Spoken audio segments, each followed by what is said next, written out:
All right. So welcome back to another scene for this life, set in beautiful Duluth, Minnesota, on the Sept of the Hearthspire, where we've decided to take a mental health day. By which we mean there's a lot of shit going on, both at home and at this court, and there's only so many fucking plates that Charlotte can spin before she starts coming apart at the fucking seams. So while assuredly, Melanthe or um, Bastion or McDuncan could even still be at the court and, ferreting out little bits of information, talking to people. Charlotte's taken this day back, except there's enough of them that trade-offs are almost really ideal if one thinks about it, because different people are going to be able to talk to different members of the court. And there are times when having the rest around you is almost more of a problem than it is a help. Especially if you're trying to weasel into certain places, talk to certain people, and get a hold of certain things.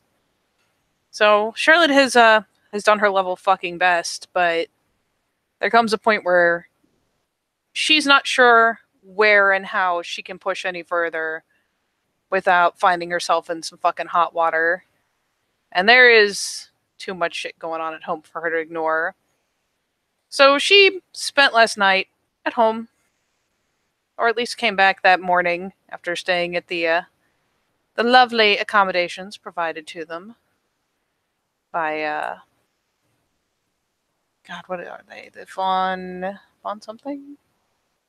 Von Cares. Alright, I did have it right. The Von Cares.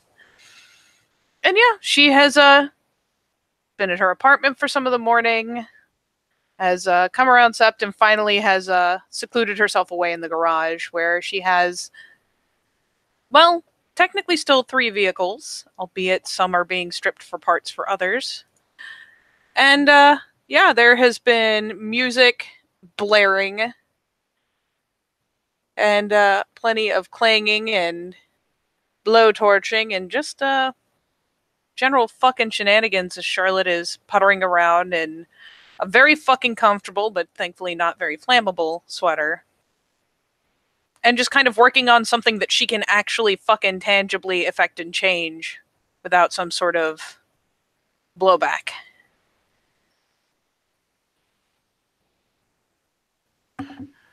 Yolanda comes in, she opens the door and it's fucking cold because it's fucking cold outside. And then she shuts the door and it's still fucking cold because she let the cold air in. She fucked up. She fucked up.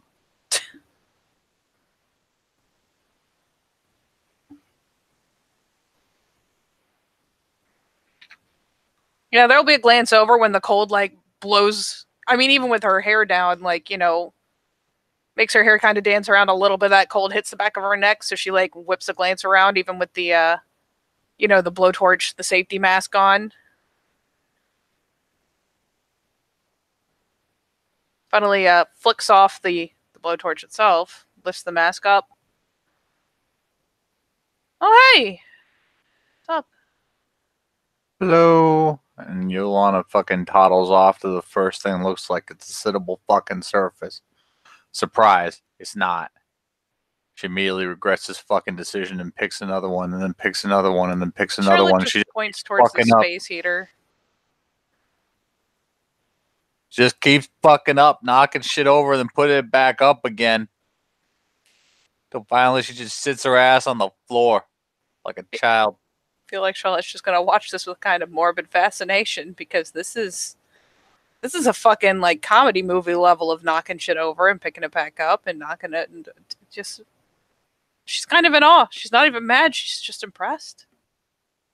She's looking a little rough, maybe it's the cold. But finally plucks the big fucking face mask off. Sets it aside. Rolls the sleeves up for the millionth time. So what brings you to my garage?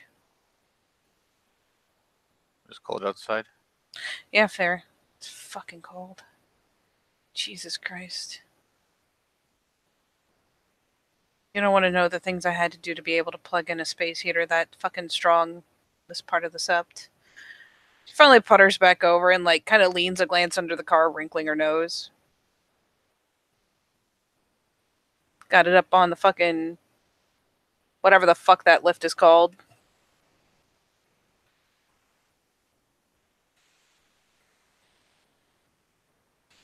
So just running away from the cold? I know there are things we were supposed to talk about. Yeah, I suppose this is as good a place as any.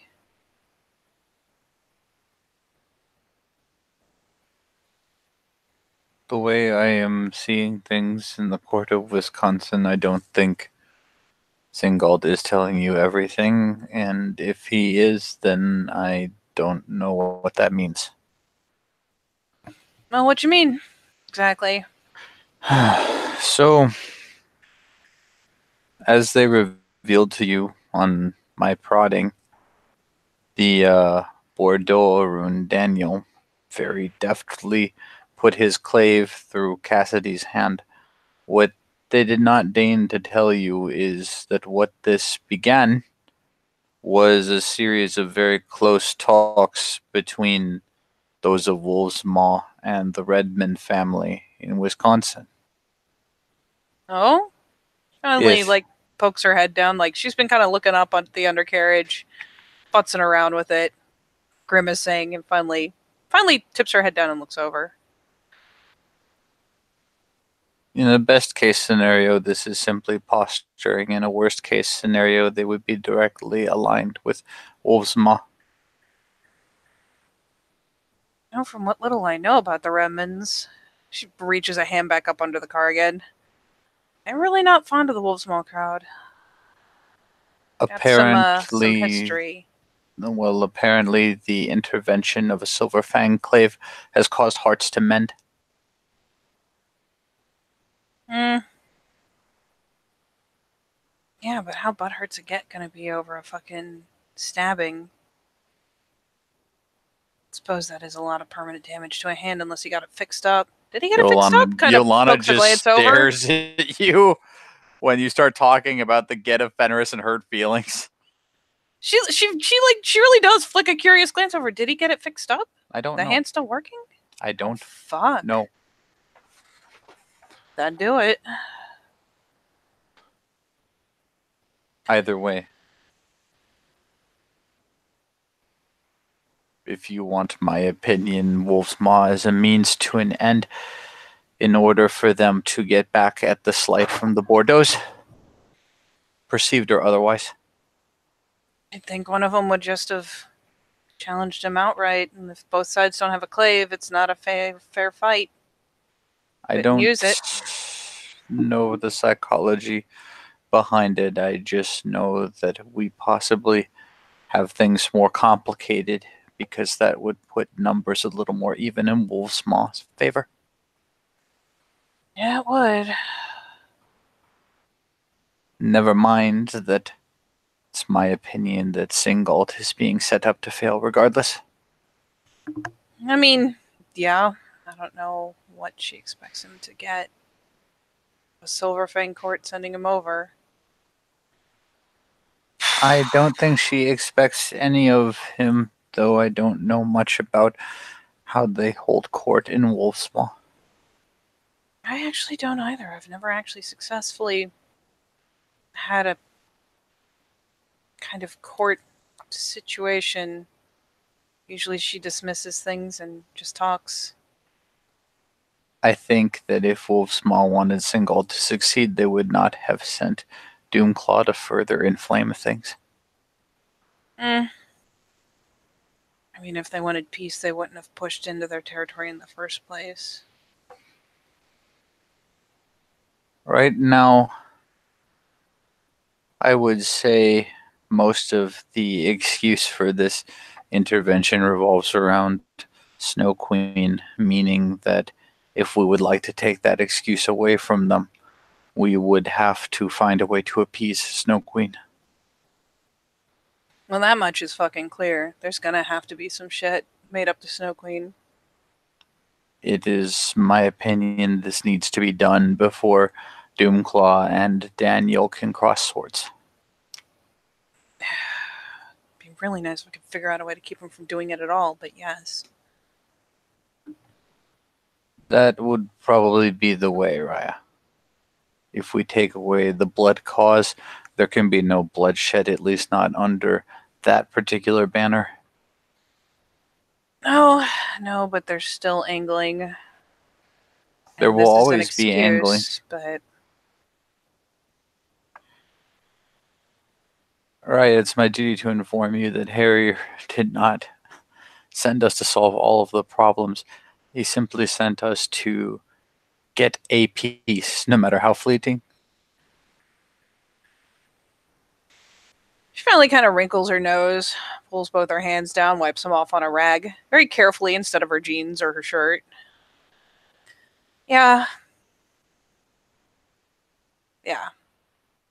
Sorry, got a habit of trying to dramatically overachieve and then getting pissed when I can't.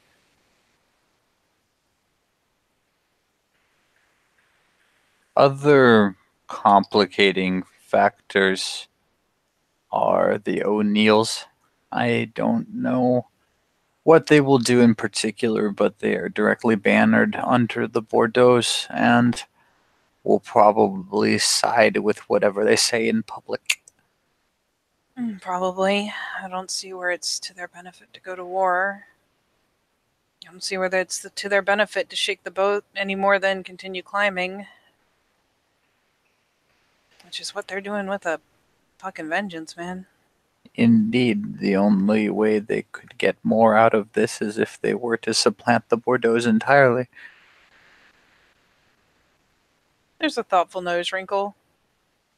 Even if you want to go to extremes, something happened to the Alpha. She kind of shakes her head.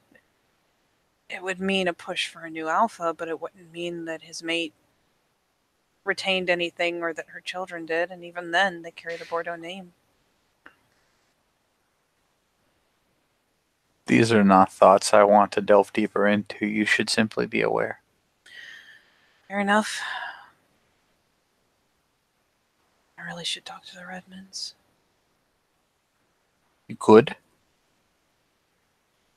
There are also the O'Neills, though my history with the Get of Fenris and the Fianna in particular is questionable. So And I maybe am it's aware hard. I am on a Get of Fenris sept.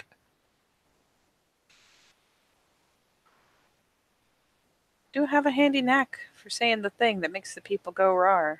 I do not like talking. That's fair.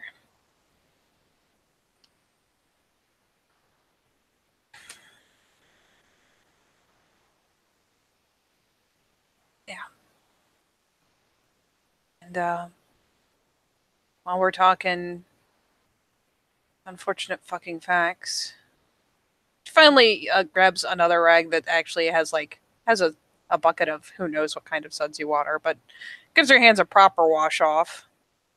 It comes to finally plunk down with her in front of the space heater because it's fucking toasty.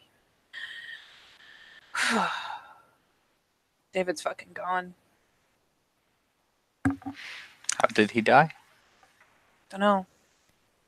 I mean, got a pretty good fucking idea, but details.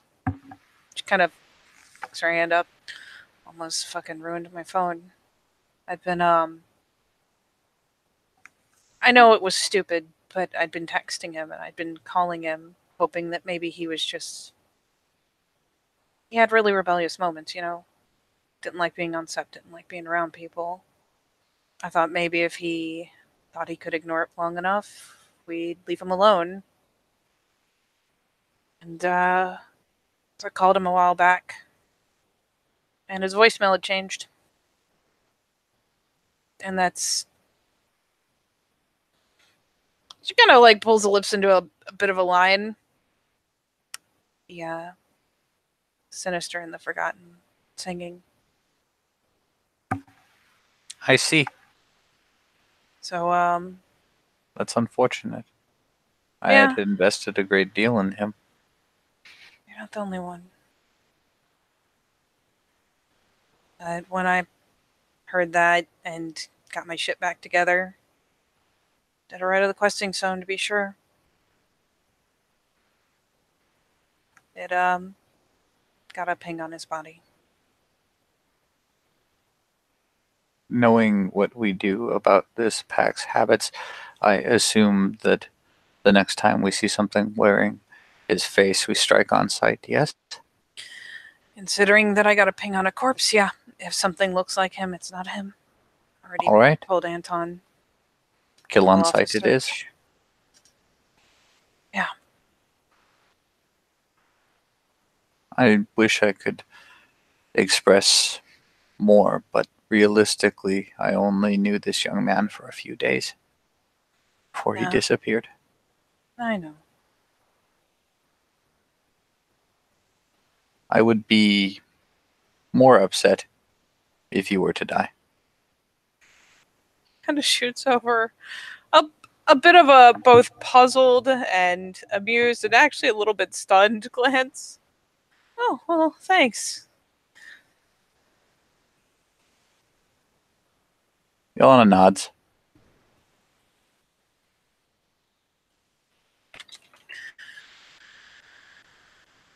But, yeah, so, it's that. God, I wonder if anyone's told Mandy. Billy reaches up and ruffles the back of her hair. Who is Mandy? Whatever he was up to, he was on some sort of mission that it seems like it was, tribal stuff, so I didn't get the full debrief. But he managed to pull out a kinfolk. She's she snaps her fingers, the blue-haired girl down at the gallows. The hanged man. Then I assume the Shadow Lords have her now. They've been taking care of her, yeah. Even while he was still working on it, they've been taking care of her. And the Shadow Lords know of David's demise? Yeah. Messaged Anton. Then Not to keep hunting. allow me to say it, so you may not want to hear it. She is their kinfolk, and they know. So that is their problem. Kind of scrunches her face. To a degree that our intervention might be seen as a form of insult. I gotta go make sense.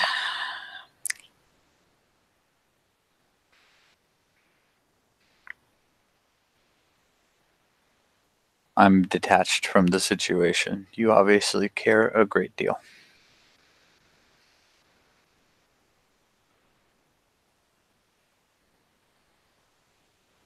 It is one of your better qualities, but also can sometimes harm your judgment in my eyes.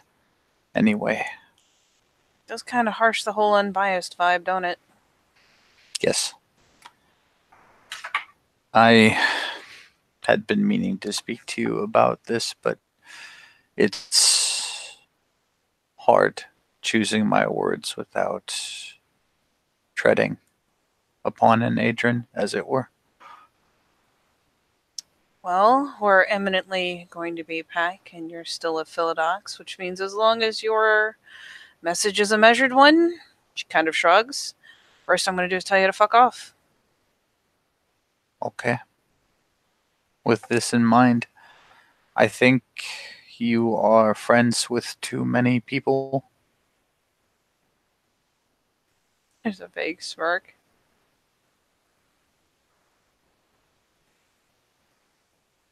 If we are to represent mediation, it is as important that we be seen as neutral as it is for us to be neutral, and that is very, very difficult with me making enemies everywhere I tread and you doing the opposite. We need to be more removed from these people so that they can look at us and know that we can't be friends or enemies, we're simply there. There are times where this will be impossible, as with the family of your husband to be, or my cousin, for some examples. But we need to step as close to that as we can. Others might see us as cold and aloof, but it will still improve our ability to carry out Harrier's will. I'm not gonna say you don't have a point.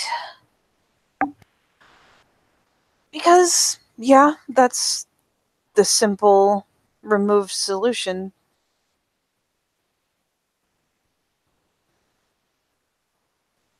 But, by the same token, Harrier also represents alliances as much as he represents an ability to mediate and to help form them. Being able to make the calls that need to be made and know that we will be backed. Perhaps by not as many people as used to be, but I have people who believe in us and will back us. Just means there's more influence to it. There's more influence behind the words, because if other people believe us and other people believe in us, can they really cast into doubt what we're capable of and how good our calls are? Friends and allies are two different things, right? I suppose so. And even then, in terms of alliances, perhaps we can create them, yes. But the more of them we partake in, the harder it will be to be seen as the center. It may very well just end up being that we will guide others to a treasure that we ourselves cannot possess. And what's that? Well, a web of allies, of course, and friends. I suppose as long as I'm guiding everyone else to it, I can cope. And I will help you. But no, we already have at least one solid alliance in the offing. Let's just need the totem. And friend and ally can be very interchangeable terms under the right circumstances. It's worth it to me. It's one thing to make what can be seen as a very neutral, level-headed, and fair call that doesn't make anyone happy. It's another thing to make that call and have the better part of a step standing behind you and backing you on it.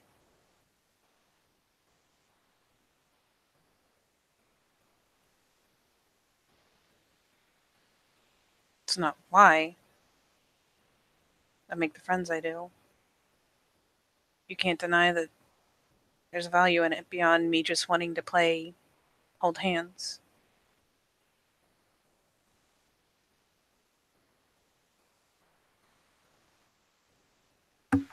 I've said what I needed to say. The decision's ultimately yours. He shrugs. Appreciate that you say it.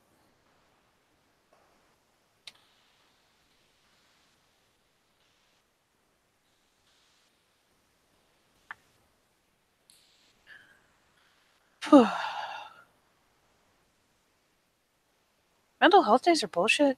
Finally starts hoisting herself back up. Mental what?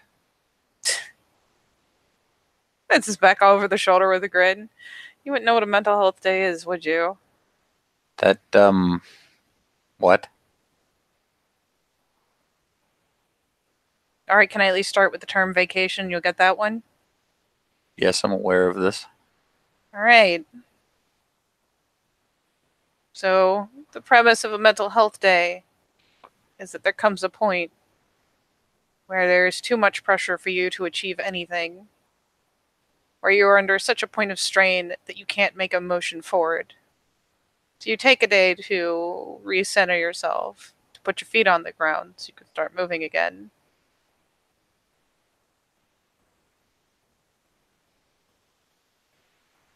They just don't always pan out like you hoped. I am sorry that your vacation is not working out.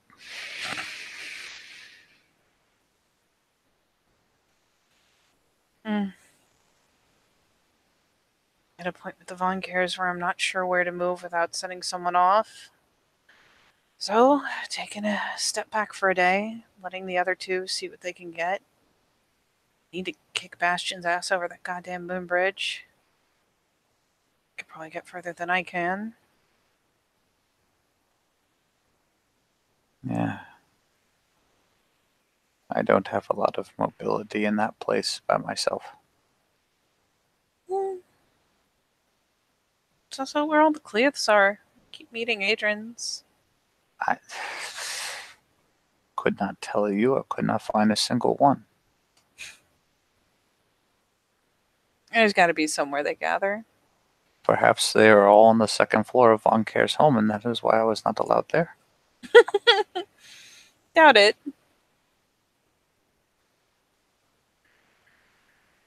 Or maybe in a barn 20 miles removed. Oh my god. No. No, there's a Cleoth population. We just came during a large celebration and a lot of people with great importance gathering.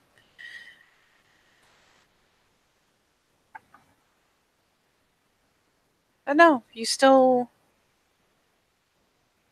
just kind of finally squints over. Don't completely negate your own value.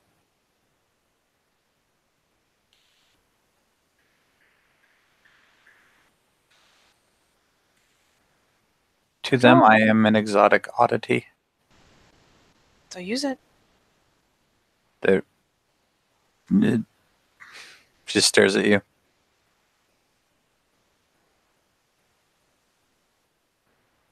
What? Just like she doesn't have anything to say.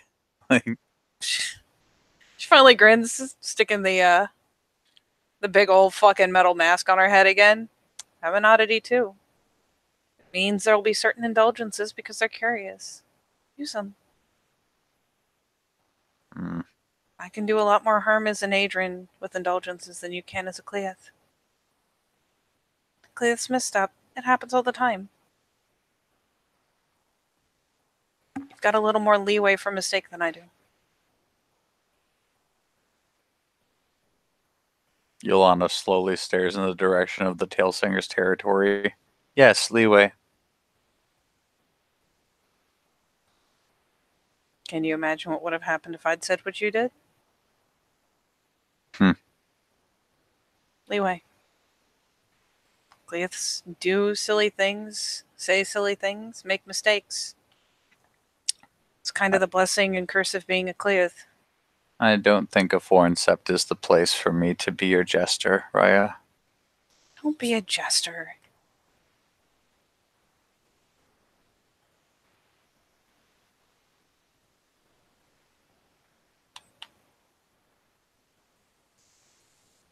Think about it, though. She staves off using the blowtorch because it's fucking loud. And finally, goes about, taking up large hunks of metal. You can tell she's fucking with the frame of this thing, reinforcing it. So she's taking hunks that have been most of the way formed, holding them up against the frame, kind of eyeballing where she still needs to do work, make sure it's the amount, the exact this many inches it needs to be bent this way or molded this way or that way before she bolts it all on. So think of it this way. You're something new and something different. They want to see what makes you different. They want to see if you're like everything they've heard about a Fury. Maybe they want to show their friends this Fury they've met. Indulge it and meet more people. Tell them what you think will keep them talking and keep them entertained. Get them to talk back. Get them to say things that they maybe assume you won't understand because they don't know any better. Use it. Being a Philodox was easier when I simply came occasionally to butcher people who had fucked up. Jesus Christ, Joanna. I will do as you tell me to. Butchering shouldn't be easy anyways. It's fucking morbid. Yolanda shrugs. There are points where the body comes apart. It's not hard. Gross. Yes. Very. I suppose part one is I should probably try. Yeah, I should probably talk to the goddamn Redmonds. That would not be a time to bring me. No, but I need to see what kind of state Cassidy's hand is in and whether it was fixed or not, because that would either add to or reduce the severity of the issue there. If he lost a fucking hand he could hold a weapon with, that is a lot worse than just getting a very scary silver stabbing that's been fixed over. Maybe bring the Fianna. They seem to like him. There's kind of a grid. Carlos's family are an interesting bunch. In the meantime, although it's somewhat less advisable than using a member of their tribe, it seems that some of the O'Neills have taken a liking to Melanthe's presence. And I could escort her during this. I imagine that is a thing I will need to do, given some of her proclivities. It's not the worst idea, and having a spare pair of eyes is never bad. And I was more referring to the inevitably necessary hand clasp across her mouth.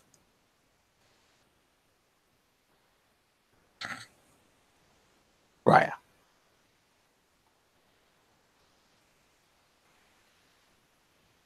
She is, she's very pretty, but sometimes she says things that are very troublesome, even by my standards. Oh, even by your standards. This is some critting. Oh, she does. Even I say shit that I shouldn't sometimes, but I don't mean to speak ill of her, but this has become a noted quality.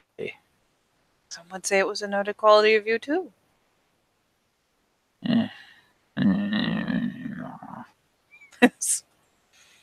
There's still kind of an idle grin to try to soften the blow of that. She's not trying to be nasty. But it is not a bad idea, and more importantly, like I said, if they get on with her and they talk more freely, an extra set of eyes and ears isn't a bad thing. And I don't think anyone will look sideways. Ugh, Jesus. No, just be like me. Just let it go. No. I don't think anyone will look sideways at her having one of her more militant tribesmates at her side.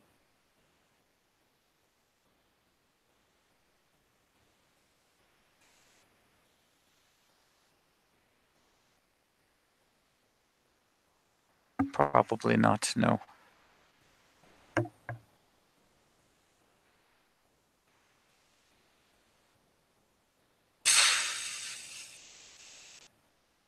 What of the rune? Bastion? Yes, his injury was lasting. Do we know how he is adjusting? It was an honorable wound, but an eye is still an eye. It was. And I imagine it's been an interesting couple days at his lovely estate, but sooner or later I'm gonna have to go out and drag him by the scruff of the shirt. I need him over there. At his height, this seems something of an undertaking. You're not wrong. I need eyes that know what they're looking at.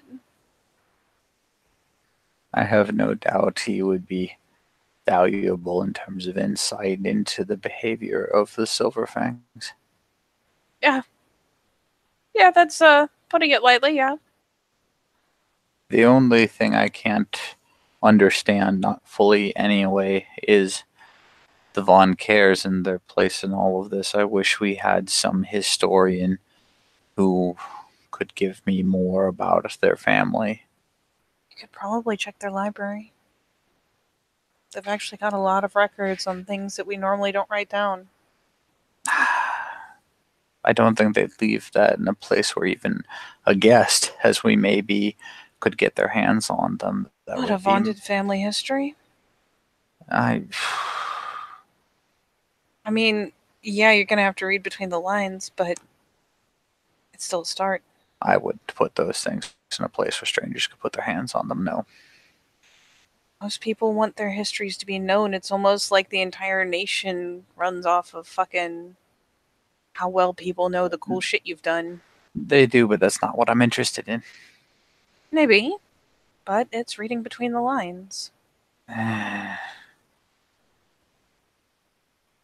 You look at the achievement, you see what it cost, and know that yourself, even if it's not explicitly written.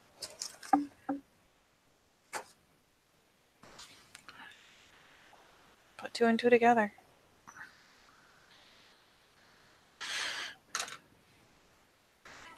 Or you as opposed to Books of Silence was? Kind of like flicks a glance over with a grin. I read plenty, thank you. Oh, good. Thank God. I just don't put a lot of stock in inference. Histories are written by the winners. And art Doesn't mean the reviews truth are isn't out written there. by people who are on a great deal of substances. That doesn't make them reliable. Gotta start somewhere. And I don't exactly think you're going to be able to grill the kinfolk on the recent family history without someone hearing about it, so... I don't think their kinfolk are very fond of me. Yeah, you haven't broken anything yet, just talked about it a lot.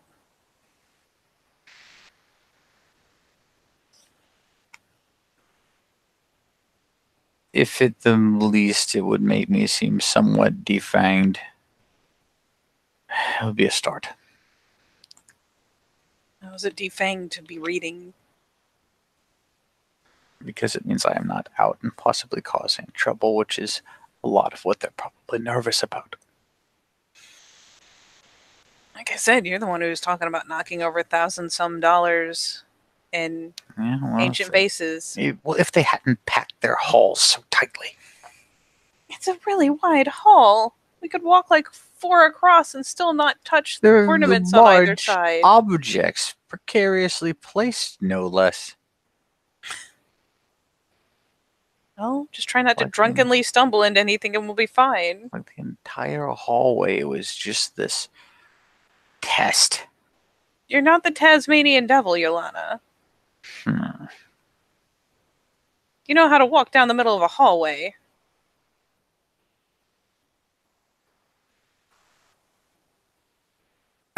Nearly hit 2 vases on the way through. What were you doing? Nothing.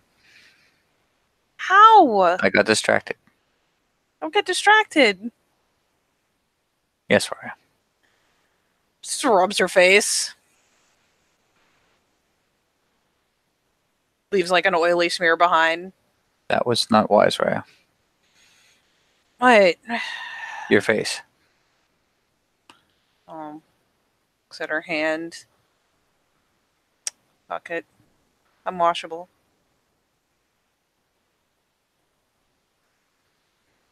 She does, however, reach over for that, like, the soapy rag and, like, kind of give a cursory attempt. She gets some of it off. She smears the rest. Raya, you virtually got none of that off. Well, fuck it, I tried. Just lobs the rag back into the bucket.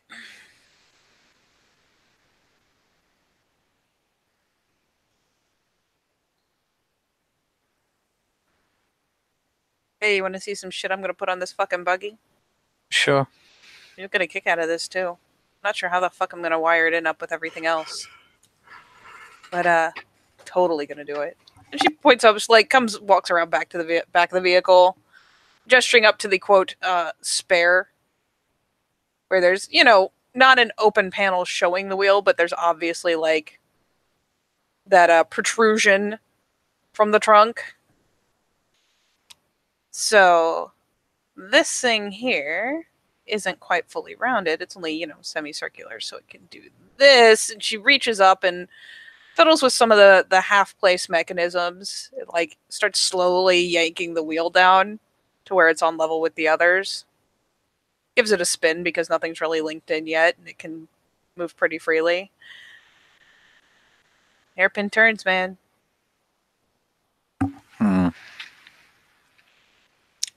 Maybe. I mean, this thing ain't gonna turn but so well otherwise. It's like driving a boat. No, but it's the lag that bothers me.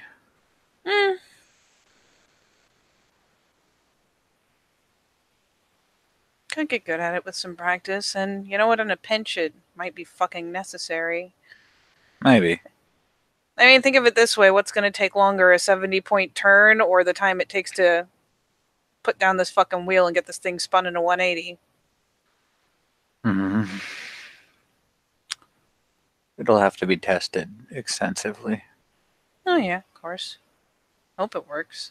Otherwise, I wasted a lot of time with this mechanism. Kind of slowly shoves the wheel back up into the cubby.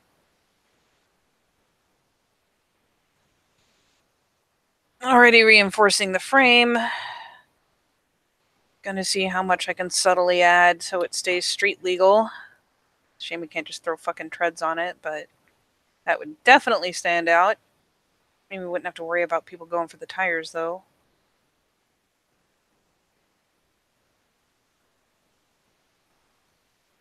I mean, I assume we would only bring this thing out for battle anyway. I mean, you say that, but it's fucking Duluth. Where the fuck are we going to drive it if we can't drive it through the city? And if it's going to get seen... To wherever we were going to do violence and then back? I mean, even on the outskirts, if it's got fucking treads, people are going to notice and take pictures and video. No, I don't mean that. Just the rest of it. Oh.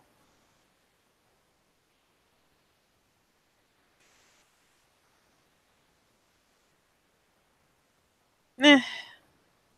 I'd like it to be able to drive around, because, let's face it, I'd like something that can take the kind of abuse that these sparrows are more than willing to fucking dish out. I don't want to get hobbled next time. Try not to crash this one. You had a Krynos hanging off the trunk. She kind of slow, like, turns that skeptical glance over her shoulder. That is not why I crashed. So what happened? When they jumped off, I looked in the rear view mirror to see where they were, and something happened. I had lost control of my hands, and then we crashed. Kind of squints. Would you, like, make eye contact with one of them through the mirror or something? I don't know.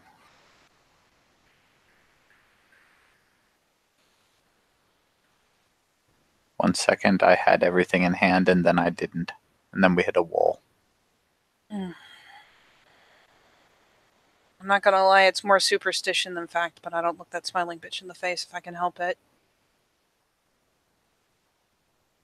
Very well.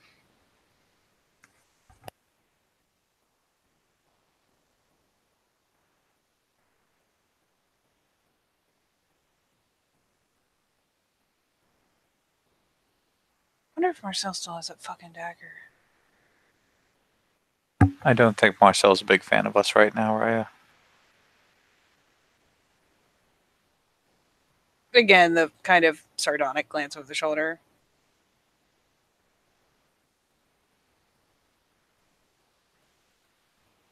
Raya, I'm the one that has to go to dinner at their house soon. Yeah, and I'm perpetually waiting for an invitation to tea. Huh. Is that a euphemism for assassination? No. Why dread it so much? I don't. Just Very saying, well. Stop worrying about it. If you get invited to dinner, you go to dinner. You be polite. And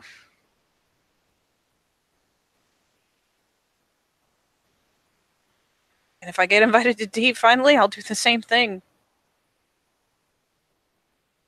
Wear something nice, bring a present for the host, and be fucking polite.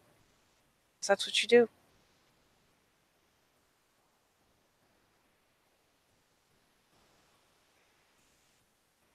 And yeah, I burst their bubble on the whole ding thing, but considering what happened and how fast we lost David, finally shakes her head.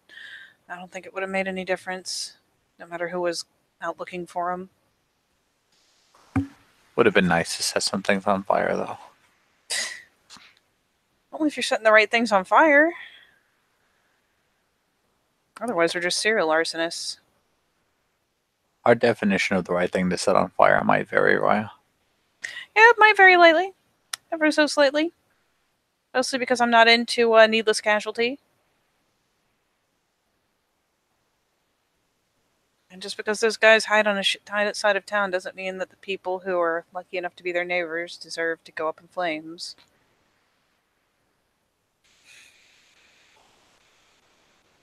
Huh. You've got kin everywhere. Can't get too slap happy with it. There's no Arcan out there too.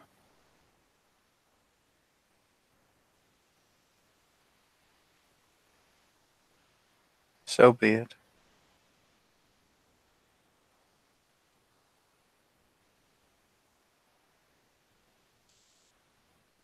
It's getting late. I should head back to the cabins. Yeah, go for it. All right. I'll be here.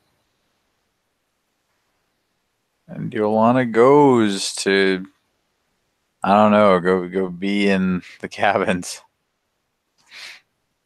Yep, Charlotte will get the door firmly shut behind her as she slips out to let as little cold air in as possible. Won't flick the deadbolt on it because that's fucking unnecessary, but will wander back in and punk herself down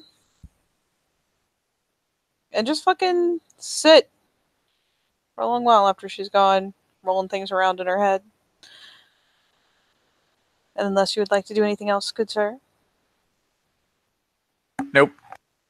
Then I think we'll call it a scene. So thank you, player, for playing. Thank you, watchers, for watching.